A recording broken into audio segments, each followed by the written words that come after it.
తిరుపతి జిల్లా కోట మండలంలో వైసీపీ రాష్ట్ర నాయకులు పేర్నాటి శ్యాంప్రసాద్ రెడ్డి ఆధ్వర్యంలో గూడూరు నియోజకవర్గం వైసీపీ అభ్యర్థి మేరిగా మురళీధర్ ప్రచారం నిర్వహించారు. కొత్తపట్నం నుండి ప్రచారం ప్రారంభించి అల్లంపాడు, గోవిందంపల్లి పల్లి గ్రామాల్లో ప్రచారం జోరుగా సాగింది. నాయకులకు స్థానిక ప్రజలు ఘనస్వాగతం పలికారు. ఈ సందర్భంగా ఎమ్మెల్యే అభ్యర్థి మేరిగా మురళీధర్ మాట్లాడుతూ నియోజకవర్గంలో 10 ఏళ్ల పాటు వైసీపీ నష్టపోయిందని, అందుకే జగన్మోహన్ రెడ్డి నాకు అవకాశం ఇచ్చారని అన్నారు. గూడూరు నియోజకవర్గంలో వైసీపీకి పటిష్టమైన నాయకత్వం ఉందన్నారు. గూడూరు నియోజకవర్గంలో వైసీపీని గెలిపించి జగన్మోహన్ రెడ్డికి కానుకగా ఇస్తామని ధీమా వ్యక్తం చేశారు.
ప్రభుత్వం నుంచి ఇళ్ల పట్టాలు ఇచ్చే మార్గం చూడటం కాదన్నా వంజువాక హరిజనవాడికి వచ్చేసిన సందర్భంగా మీరందరూ కూడా పెద్ద ఎత్తున ఎదురేగి అందుకుంటున్నాం. ఖచ్చితంగా కూడా రాబోయే రోజుల్లో మనం నిద్రలేస్తే మీరు నా మొహం చూడాలా, నేను మీ మొహం చూడాలి. కాబట్టి ఇప్పుడే పెద్దలు శ్యామన్న చెప్పారు, పార్టీ క్యాంపెయిన్లో భాగంగా ఈరోజు ఉదయం 8 గంటల నుంచి కొత్తపట్నం నుంచి స్టార్ట్ అయింది. జగన్మోహన్ రెడ్డి గారు మహిళా సాధికారత గురించి చేస్తుంటే ఎప్పటికి మహిళలు బయటకు వస్తారేమో అని అనుకునేవాళ్ళం. కానీ ఎలక్షన్లోనే వాళ్ళు, మీరు నమ్ముతారో నంబరు 60%, మోర్ దాన్ 50% వాళ్ళు మమ్మల్ని ఆ క్యాంపెయిన్ దిగ్విజయం చేస్తూ ముందుకెళ్తున్నారు. చాలా ఆశ్చర్యం కూడా అనిపిస్తూ ఉంది. ఎక్కడికి వెళ్ళినా చిరునవ్వు. మా ప్రీతం నాయకులు జగన్మోహన్ రెడ్డి గారు చెప్తుంటారు, చిరునవ్వు చూడాలని చెప్పి స్పష్టంగా కనబడుతుంది. ఆ పాటలకి 70 ఏళ్ళు మహిళలు మరి దాని మ్యూజిక్ తగ్గట్టుగా డ్యాన్స్లు వేస్తూ ఉంటే ఎంతగా ఎదిగిపోయారు జగన్మోహన్ రెడ్డి. ఈ పేదల్లో మరి బడుగు బలహీన వర్గాలు ఎంత గొప్పగా ఎదిగిపోయాడు, ఒక దేవుడే అన్నట్టుగా వాళ్ళు వాతావరణం, పాట మ్యూజిక్ తగ్గట్టుగా వాళ్ళు వ్యవహరిస్తున్న వాళ్ళు ఆ రిథంకి తగ్గట్టుగా, మ్యూజిక్ తగ్గట్టుగా వాళ్ళు చూస్తున్న ఆ రిథం ఇది చూస్తుంటే, వైబ్రేషన్ చూస్తుంటే చాలా ఆనందంగా అనిపిస్తుంది. కానీ ఒక్కటే ఈ సందర్భంగా మనవి చేస్తున్నాం, మా పార్టీ 10 సంవత్సరాలు ఇక్కడ నష్టపోవడం జరిగింది. అందుకే మా ప్రీతం నాయకులు జగన్మోహన్ రెడ్డి గారు నాకు అవకాశం ఇచ్చారు. ఈరోజు మా నాయకులంతా కాన్స్టిట్యున్సీలో మంచి శ్రేణులు, మంచి నాయకత్వం కలిగిన నాయకులు ఉన్నారు. వాళ్ళు మన్ననలు పొందారు. వాళ్ళంతా నిత్యం ప్రజల కోసం, ప్రజల బాగోగుల కోసమే చూసుకుంటుంటారు. కాబట్టి నా వ్యక్తి చాలా తక్కువ, నా శక్తి. నేను చేయాల్సిన పని ఏంటంటే విశ్వాసంగా అటు నాయకులకి, ప్రజలకు అందుబాటులో ఉండి గడిచిపోయిన నష్టపోయిన 10 ఏళ్ళని తిరిగి ఈ 5 ఏళ్లలో వాళ్ళకి ఇచ్చే విధంగా కమిట్మెంట్తో నేను ముందుకెళ్తున్నాను. ఎక్కడికి వెళ్ళిన చల్లని వాతావరణంలో, జగన్మోహన్ రెడ్డి గారి వాతావరణంలో తృప్తిగా ఉంది క్యాంపెయిన్ అని కూడా తెలియజేసుకుంటూ, పెద్దలు చెప్పినట్టుగా భవిష్యత్తు అంతా గూడూరే.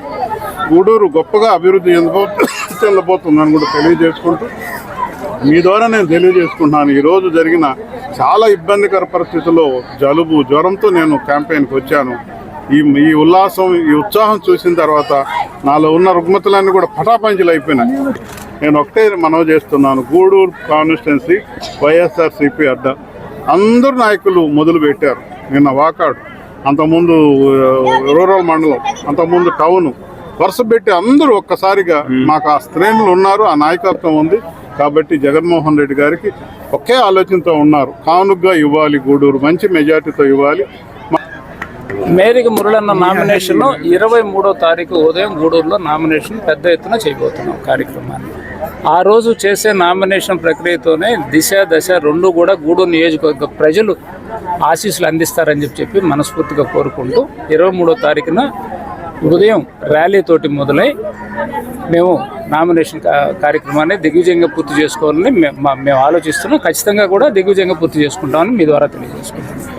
ఎమ్మెల్సీగా ఉన్నా, విప్గా ఉన్నా కూడా పార్టీకి విధేయుడిగా, జగన్మోహన్ రెడ్డి గారికి విధేయుడిగా ఉన్నారు కాబట్టి ఈరోజు మురళన్నని అభ్యర్థిగా మా ముందుకు పంపించడం జరిగింది. ఖచ్చితంగా రాబోయే రోజుల్లో ప్రభుత్వాన్ని జగన్మోహన్ రెడ్డి గారు స్థాపిస్తున్నారు, ముఖ్యమంత్రిగా ప్రమాణ స్వీకారం చేయబోతున్నారు. ఏదైతే తీర ప్రాంత గ్రామాలకు సంబంధించి ఇండస్ట్రీస్ రాబోతున్నాయో, గూడూరు నియోజకవర్గానికి సంబంధించి కోట చెల్లకూరు మండలాలకు సంబంధించి పెద్ద ఎత్తున క్రిస్ సిటీ అని, అదేవిధంగా నెట్డిట్ అనే కంపెనీస్ ఇవన్నీ కూడా మన ప్రాంతానికి రాబోతున్నాయి.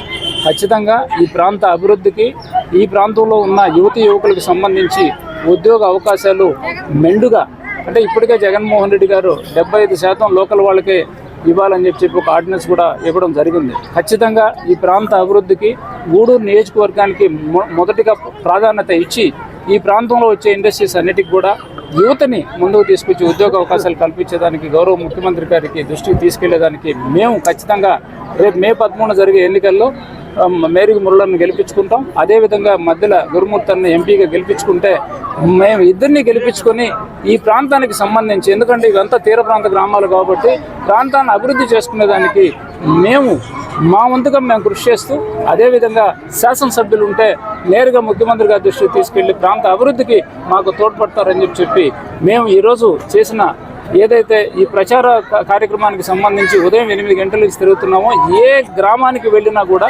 పెద్ద ఎత్తున బ్రహ్మరథం పడుతున్నారు అని అంటే ఖచ్చితంగా రేపు మే 13 జరిగే ఎన్నికల్లో ఎంపీగా గురుమూర్తిని, ఎమ్మెల్యేగా మేరీ మురళిని ఖచ్చితంగా గెలిపించుకొని అత్యధిక మెజార్టీతో తీసుకొస్తామని చెప్పి గెలిపించుకుంటామని చెప్పి మీ ద్వారా ప్రజలకు తెలియజేసుకుంటూ